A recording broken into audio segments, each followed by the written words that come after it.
So here's pretty much everything that's going to be in your application. Like we said, it's a holistic process, and really, I can sort of walk you through the mindset of an admissions officer as they go through.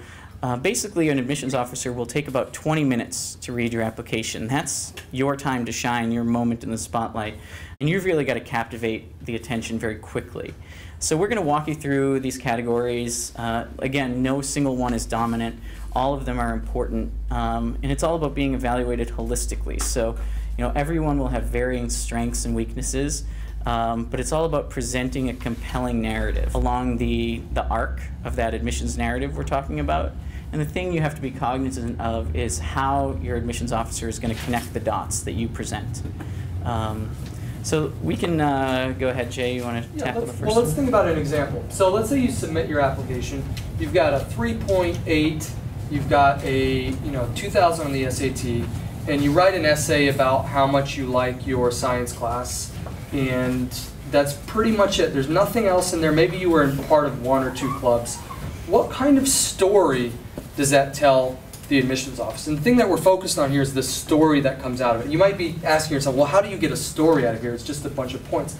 Well, the story is the admissions officer will read this and say, okay, this is a person who's like this. I can imagine that they're like this. They're engaged with the student body. They're involved in other clubs. They're involved in classes. But the story, the example that I just told you, doesn't tell any of that. It just says that this person focuses on their grades and goes to class, and it's not much more than that. So you have to think about each of these pieces as focusing and giving a story about you, the applicant. And that's all they see. They don't meet you. They don't read anything else. They don't hear from your mother. It's just that piece, that application, which is the story of you. So all of those contribute to that, and you really have to make sure that you're telling something that's very compelling. Now, there's a myth out there that perfect grades and test scores are essential. If you've been listening up until now, you know that that's wrong. But if you weren't listening, I want to tell you again, perfect grades and perfect scores are not essential to getting into the best schools. Andrew and I knew plenty of people who went to school with us at Harvard who did not get perfect grades or scores before Harvard or during Harvard. But turned out they got in and they did well and they had a great time and they're going to be really successful. I even had one friend, his guidance counselor at school advised him maybe he wasn't college material. And he applied to Harvard on a whim and ended up getting in. So it turned out well for him. So it's not grades and scores. You need to get good grades. You need to get good scores.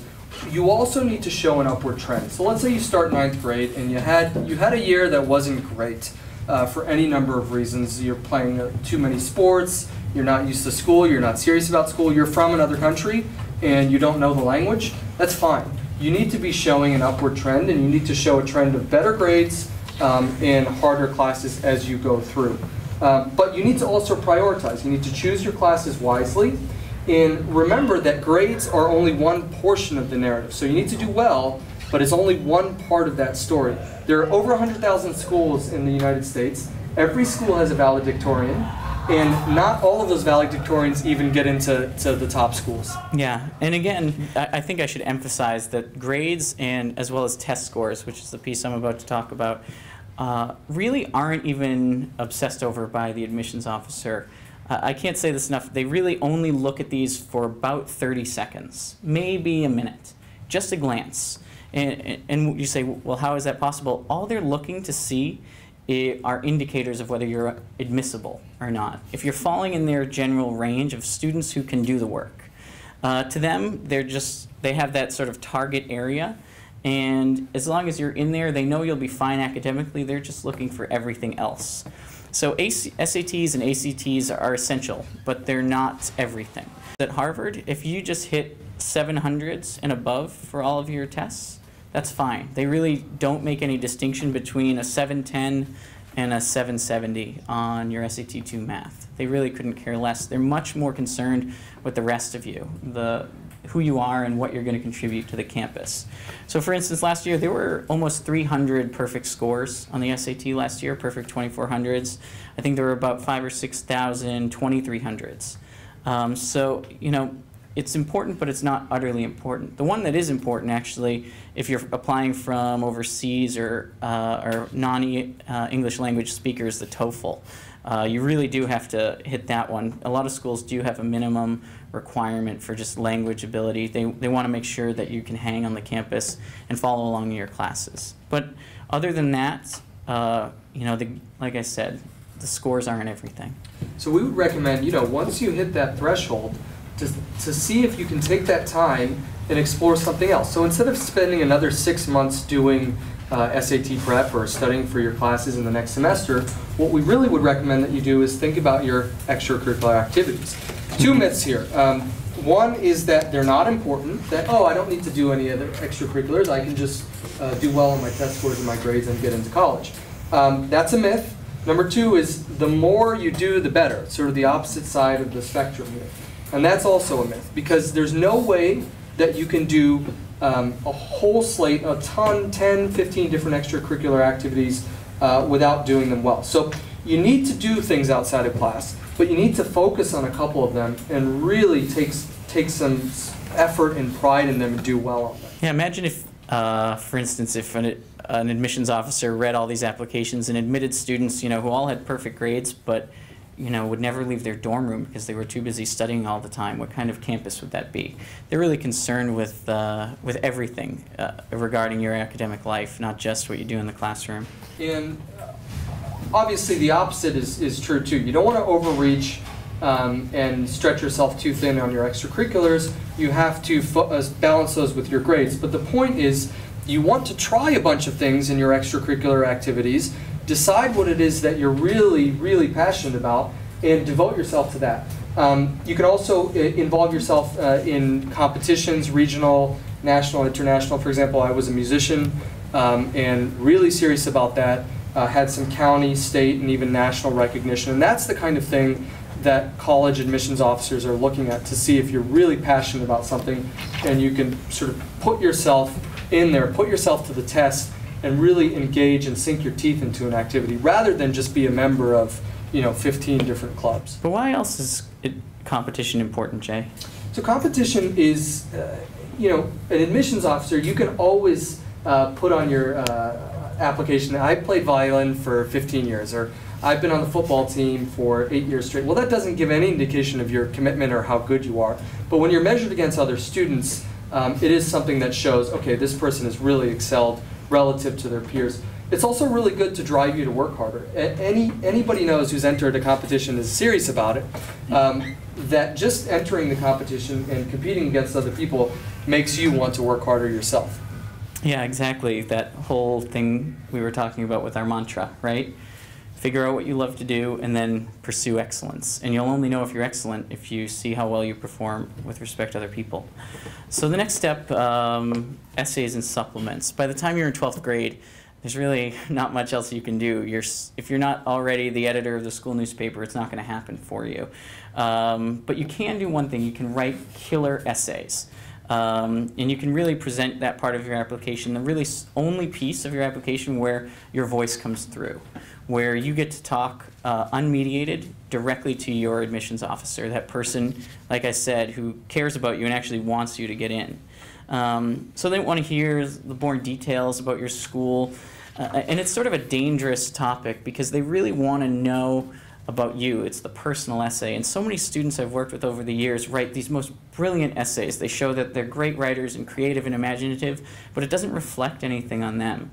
So it's really about putting yourself, bearing your soul on the page, and that's really the hardest thing to do. In fact, when you write for school, almost never are you allowed to use even the first person in essays. But in the personal essay, you really want to say nothing but I. I wouldn't even go 2 sentences without talking about yourself, which is sort of unnatural to students, but you have to get over the hump and be able to sort of reflect inward.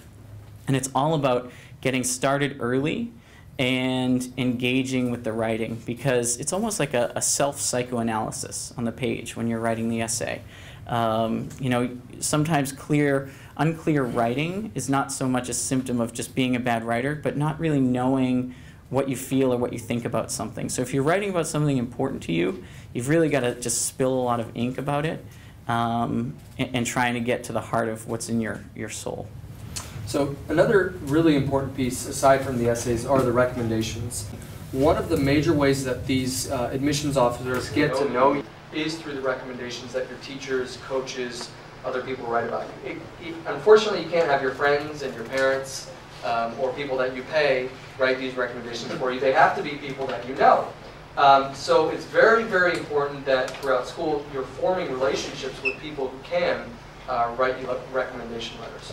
Yeah, and it's much better to go for that personal connection rather than sort of the big fish. An example I always like to give is, like if you worked in a senator's office for a summer internship, is it better to ask the senator himself to write you an essay, or is it better to ask sort of the younger sort of aide who you were working more closely with all summer? And many people are tempted to say, oh, if I just got, Senator Scott Brown to write me that recommendation, I'd get into Harvard. But really, what's that person going to say about you? He's just going to say, oh yeah, he's a good kid, he worked hard, I saw him by the coffee machine a couple times. But if you get a recommendation from that person who really knows you, works hand in hand with you, and can say, comment on your character, say a lot about you, say this is what this person did, give real clear, concise examples, that's the best way to create a compelling recommendation. I heard a story last year about a student who had a recommendation from Bill Clinton, President Bill Clinton, and was not even considered for admission to Harvard. So it really isn't who you have write their status, it's how well they know you and how much they can speak about you. So the next part I like to talk about is the interview. I was a Harvard interviewer for about 3 years, and I can say honestly it's rarely the thing that gets you into school, but it can be the thing that keeps you out. Really what the interview is, it's the last thing the admissions officers look at through their whole evaluation process, and they're looking there to confirm what they think they already know about you.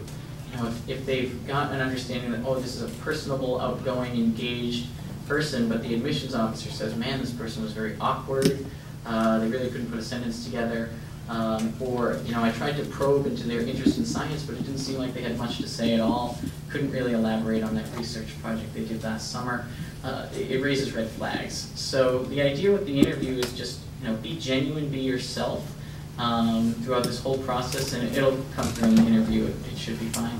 So let's take a brief summary here. What do you need to do on your grades and your test scores to make yourself competitive for your Harvard, the college that you want to apply to? To show improvement, and do you have to be the top of your class? No. You just have, you want to excel. You want to push yourself.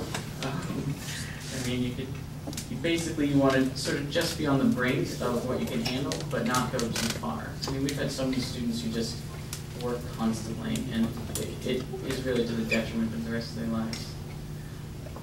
So what's the next one, Jay? Extracurriculars. What is important about your extracurricular activities? What do you need to be focusing on? What do you need to be doing back there? You need to try out various activities and find the one that you're most passionate about and stick to that one. Absolutely. Yeah, what was that mantra again? Does anyone remember?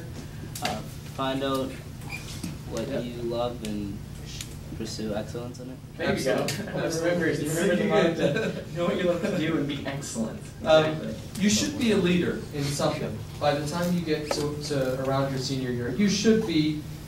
You should have devoted yourself so much to something, and that you really love, that you should start to be a leader in it. Whether you're a leader of the club, whether you've started something new, whether you're deeply involved in the community, you should be excellent at something. Last, of course, you want to form connections with your peers and your teachers. Just as a good piece of life advice, human connections are the pith of existence. It's what makes us people.